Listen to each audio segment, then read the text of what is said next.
नमस्कार दोस्तों, मेरा नाम भव्य मंगला है। मैं IATF क्वालिफाइड ऑडिटर हूँ। पिछले 20 साल से ऑटोमोटिव सेक्टर में ऑडिट कर रहा हूँ। एक और बेहतरीन टॉपिक मैं लेके आऊँ और आज मैं बात करने वाला हूँ ISO 19011 के बारे में, जो 2018 वर्जन है।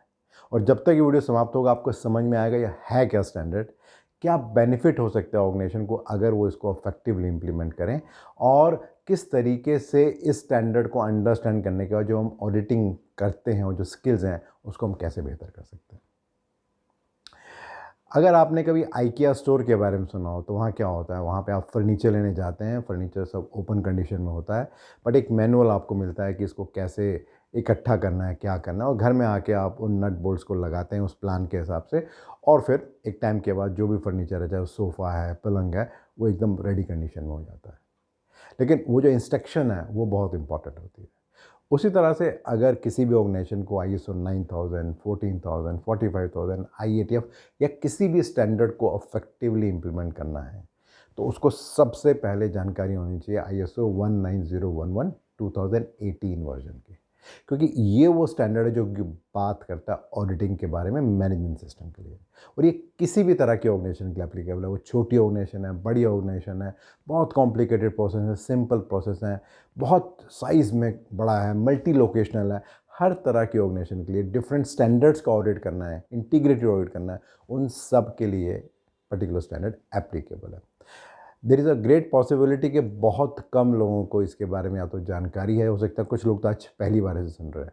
लेकिन कोई भी अगर इंटरनल ऑडिट कर रहा है, कस्टमर ऑडिट कर रहा है, सप्लायर ऑडिट कर रहा है, या थर्ड पार्टी सर्टिफिकेशन बॉडी के थ्रू ऑडिट कर रहा है, तो उसको इस पर्टिकुलर स्टैंडर्ड के बारे में इन डेप्थ जानकारी होनी चाहिए। ब्रॉडली देखा जाए इसमें 4 मेन बातों की बात की गई है। पहली बात की गई है कि प्रिंसिपल्स ऑफ ऑडिटिंग के बारे में। जो दूसरी बात की गई है वो ऑडिट प्रोग्राम किस तरीके से बनाना है, उसके बारे में बात की गई है। जो तीसरी बात की गई है वो इस बारे में है कि कैसे हमें ऑडिट कंडक्ट करने हैं। और जो चौथी बात की गई है वो इस बारे में है कि किस तरीके से हम कॉम्पिटेंस डिफाइन कर सकते हैं और इंश्योर कर सकते हैं कि जो भी ऑडिटर्स ऑडिट करेंगे उनकी कॉम्पिटेंस ठीक ढंग से मेंटेन रहे।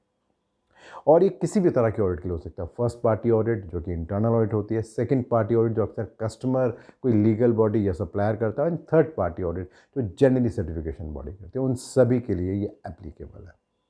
तो एक एक करके बात करते हैं। तो सबसे पहले बात करते हैं क्लॉज नंबर 4 की।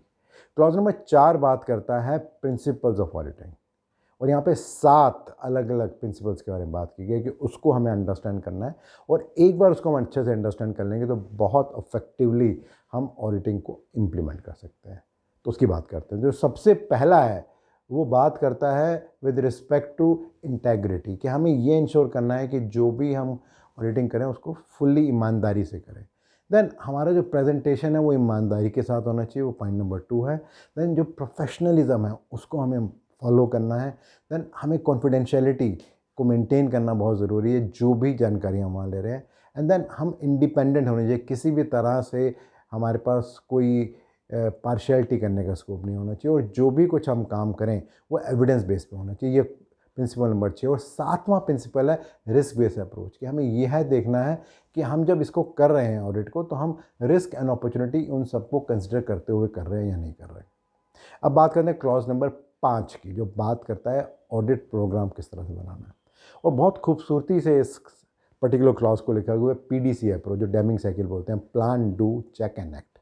तो जब हम बात करते हैं प्लानिंग की, तो वहाँ बात होती है कि हमें किस तरीके से ऑडिट प्रोग्राम को बनाना है, वहाँ पे किस तरीके से हमें रिस्क और अपॉर्चुनिटी को अंडरस्टैंड करना है, रोल्स एंड रिस्पॉन्सिबिलिटीज़ जो भी लोग उसको करेंगे, उस प्रोग्राम को बनाएंगे, वो हमें कैसे डिफ़ाइन करनी है, जो भी लोग ऑडिट करने वाले हैं उनकी कॉम्पिटेंस को कैसे देखना है, कितना बड़ा, कितना डिटेल में प्लान होना चाहिए, किस तरह के रिसोर्सेज चाहिए, उसके बारे में हमें जानकारी चाहिए।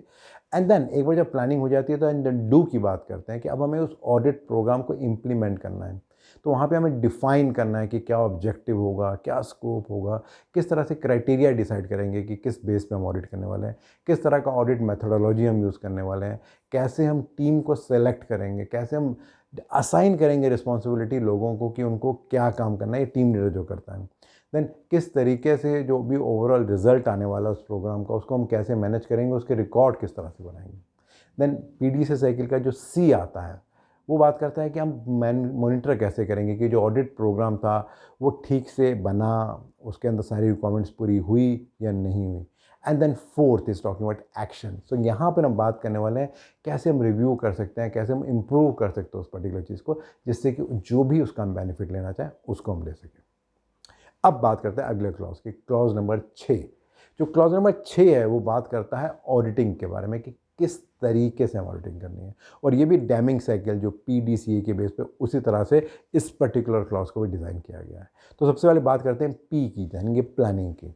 तो प्लानिंग में सबसे पहला स्टेप ये आता है कि हमें ये देखना है कि हमें ऑडिट प्लान किस तरीके से बनाना है, कैसे हमें एस्टेब्लिश कॉन्टैक्ट करना है ऑडिटी के साथ, किस तरीके से हमें देखना है कि ऑडिट फिजिबल हो पाएगी या नहीं हो पाएगी, किस तरीके से हमें प्रिपेयर करना है ऑडिट के लिए, जिसमें किस तरह की डॉक्यूमेंटेशन है, रिस्क बेस्ड अप्रोच को किस तरीके से इस्तेमाल करना है, कैसे अपने टीम मेंबर्स को काम असाइन करना है, कैसे जो इन्फॉर्मेशन है उसको हमें डॉक्यूमेंट करना है।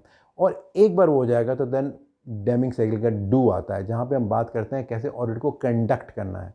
यहाँ पे किस तरह से हम रोल्स एंड रिस्पॉन्सिबिलिटी असाइन करेंगे गाइड्स की एंड ऑब्जर्वर्स की, जो ओपनिंग मीटिंग है उसे किस तरह से करना है, क्या क्या स्टेप्स उसके अंदर हमें कवर करने हैं, क्या क्या हमें कम्युनिकेट करना है, वहाँ पे कौन कौन से रिसोर्सेज हमें लगेंगे उस ऑडिट को करने के लिए, कैसे हम रिव्यू करेंगे डिफरेंट तरह के डॉक्यूमेंटेशंस को, किस तरीके से हम इंफॉर्मेशन को कलेक्ट करेंगे और वेरीफाई करेंगे, किस तरीके से हम जनरेट करेंगे ऑडिट फंडिंग। ये पॉजिटिव भी हो सकती है, नेगेटिव भी हो सकती है। देन किस तरीके से हम डिटरमिन करने वाले हैं ऑडिट कंक्लूजन कि वो पास हुआ, फेल हुआ, सही था, नहीं था, और उसके बेसिस पे फिर हम क्लोजिंग मीटिंग करेंगे and then will prepare an audit report about that. और एक बार जब ऑडिट रिपोर्ट बन जाएगी तो उसको हम डिस्ट्रीब्यूट भी करेंगे। देन आता है C, that is check. Check में हम ये चेक करेंगे कि किस तरीके से जो हमने ऑडिट की थी वो कंप्लीट हुई, नहीं हुई, उसमें कुछ गैप तो नहीं था, उन सबको चेक किया जाएगा। And then fourth is action. यहाँ पर हमें फॉलो अप करना है ये देखने के लिए कि जो भी हमें ऑडिट में गैप मिले थे उनको हम किस तरह से चेक कर सकते हैं, वेरीफाई कर सकते हैं, उनकी इफेक्टिवनेस क्या है। अब आता है आखिरी क्लॉज, क्लॉज नंबर 7, जो बात करता है कॉम्पिटेंस ऑफ ऑडिटर की। तो यहाँ बहुत इंपॉर्टेंट इस बात को अंडरस्टैंड करने का कि हम ये देखना चाहते हैं कि जो भी लोग ऑडिट करेंगे उनकी कॉम्पिटेंस क्या है और किस तरीके से उसे डेवलप कर सकते हैं। तो इसको डिटेल में समझते हैं। तो जिसका पहला स्टेप है वो बात करता है कि हमें पर्सनल बिहेवियर के देखना है, जो कि ट्रेड्स होती हैं उनको समझना है, नॉलेज एंड स्किल को हमें अंडरस्टैंड करना है कि सेक्टर स्पेसिफिक क्या नॉलेज होनी चाहिए, क्या जेनरिक नॉलेज होनी चाहिए, क्या अलग अलग कोई डिसिप्लिन है, कोई 9,000, 14,000, 45,000 का ऑडिट करता है, क्या उन सब की जानकारी है या नहीं है। देन हमें ये देखना है कि किस तरीके से लोग उस कॉम्पिटेंस को अचीव कर सकते हैं, जो टीम लीडर है उसको किस तरह की कॉम्पिटेंस चाहिए। देन उसका इवैल्यूएशन क्राइटेरिया क्या होना चाहिए, जैसे हम इवैल्यूएट कर सकें कि क्या ऑडिटर एक्चुअली में क्वालिफाइड ऑडिट करने के लिए नहीं है। देन उसकी इवैल्यूएशन करनी पड़ेगी देखने के लिए कि क्या वो रेडी है ऑडिट करने के लिए, एंड देन किस तरीके से उसकी क्वालिफिकेशन को मेंटेन कर सकते हैं और उसे इम्प्रूव कर सकते हैं। तो अगर मैं समरी करूं, प्राइमरली 4 बातें मैंने की। जो पहली बात थी वो वर्ड थी कि ऑडिटिंग के प्रिंसिपल्स क्या हैं, जो 7 प्रिंसिपल हैं इसकी मैंने बात की। देन क्लॉज नंबर 5 में मैंने बात की कि किस तरीके से हम ऑडिट प्रोग्राम बनाएंगे, जो PDCA अप्रोच से मैंने आपको बताया। जो क्लॉज नंबर 6 था वो बात कर रहा था किस तरीके से हम ऑडिटिंग करनी है, और क्लॉज नंबर 7 बात कर रहा था कॉम्पिटेंस के बारे में कि जो भी ऑडिटर होगा, may be first party auditor हो, सेकेंड पार्टी ऑडिटर हो, थर्ड पार्टी ऑडिटर हो, किस तरीके से हम कॉम्पिटेंस को डिफाइन कर सकते हैं। मेरा जो अगला वीडियो रहेगा वो इसी 19011 की सीरीज़ में रहेगा। यहाँ मैं स्पेसिफिकली बात करूँगा क्लॉज नंबर 4 के बारे में, जहाँ पे वो जो 7 प्रिंसिपल है ऑडिटिंग के उसके बारे में बात करने वाला हूँ। रेगुलरली बहुत सारे फीडबैक आ रहे हैं और हेल्प कर रहे हैं अंडरस्टैंड करने के लिए आपकी क्या एक्सपेक्टेशन है। तो प्लीज़ उसको आप कंटिन्यू कीजिए। और अगर इस पर्टिकुलर वीडियो को और डिटेल में जानना और समझना चाहते हैं तो नीचे आपको एक लिंक मिलेगा, उसे आप क्लिक करेंगे तो एक ब्लॉग आपको दिखेगा, वहाँ और डिटेल में जानकारी मिलेगी इस पर्टिकुलर वीडियो के बारे में। अगर आपको लगता है कि इस तरह के ब्लॉग्स एंड वीडियोस यूज़फुल हैं और हेल्प कर रहे हैं आपको, तो आप हमेशा अपने फ्रेंड से शेयर कर सकते हैं। मेरे यूट्यूब चैनल और मेरी वेबसाइट bhavyamangla.com को सब्सक्राइब भी कर सकते हैं। Thank you.